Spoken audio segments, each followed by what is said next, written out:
مرسی T V, پیغام رحمت۔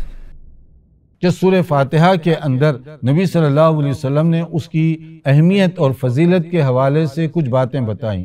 آپ نے فرمایا لَأُعَلِّمَنَّكَ سُورَةً هِيَ أَعْظَمُ السُّوَرِ فِي الْقُرْآنِ، کہ میں تمہیں قرآن مجید کی ایسی سورت سکھاؤں گا جو قرآن کی عظیم ترین سورت، اور وہ سورہ فاتحہ الحمدللہ رب العالمین سے وَلَضَّالِّينَ تک۔ تو اسی کو سبع مثانی بھی کہا جاتا ہے، یعنی وہ سورت جس کی آیات بار بار دہرائی جاتی ہیں، کیونکہ نماز کی ہر رکعت میں سورہ فاتحہ پڑھی جاتی ہے، ہر رکعت میں سورہ فاتحہ کو دہرایا جاتا ہے۔ یہ ایک ایسی سورت ہے جس کے بغیر نماز ہماری مکمل نہیں ہوتی، درست نہیں ہوتی، اس کو ہر صورت میں پڑھنا ہی پڑھنا ہے۔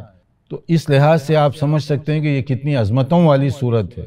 اگر اس کو کسی بیمار پر پڑھ کر پھونک دیا جائے، کسی پریشانی میں مبتلا آدمی کے اوپر پڑھ کر پھونک دیا جائے، تو اس کی وجہ سے اس کی جو افادیت ہے وہ مختلف جگہوں پر بیان کی گئی۔ تو سورہ فاتحہ کی اہمیت کو سمجھیے، سورہ فاتحہ کو مناسب طریقے سے یاد کیجیے۔ مناسب اس لیے میں کہہ رہا ہوں، دیکھا گیا کہ بعض لوگ اتنی کثرت سے پڑھی جانے والی سورت بھی صحیح تلاوت نہیں کر پاتے، اس میں بھی غلطی کر جاتے ہیں۔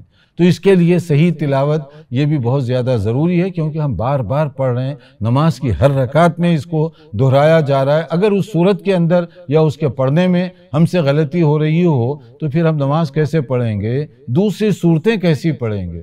اس کے لیے اپنی قرات کو یعنی صحیح اور درست کرنے کی ضرورت ہے، اور پھر اس کا ترجمہ اس کو ہم ذہن میں رکھیں کہ اس میں آدمی کیا اللہ تعالیٰ کے سامنے ٹھہرتے ہی کہہ رہا ہے، جب الحمدللہ رب العالمین وہ پڑھ رہا ہے تو اس کا مطلب کیا ہے؟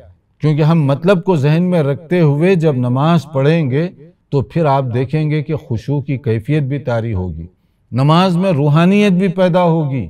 ورنہ پھر یہ ہے کہ آدمی کھڑا ہوا ہے اور وہ اپنا ایک روٹین کا کام ہے، جیسے جس کو ہم کہتے ہیں خانہ پوری، وہ کر کے وہ نماز پوری کر رہا ہے۔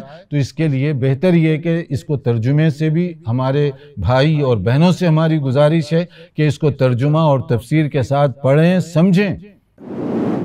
مرسی ٹی وی کے مزید ویڈیوز کے لیے ہمارے چینل کو سبسکرائب کریں اور بیل آئیکن کو کلک کرنا نہ بھولیں۔ جزاک اللہ خیر۔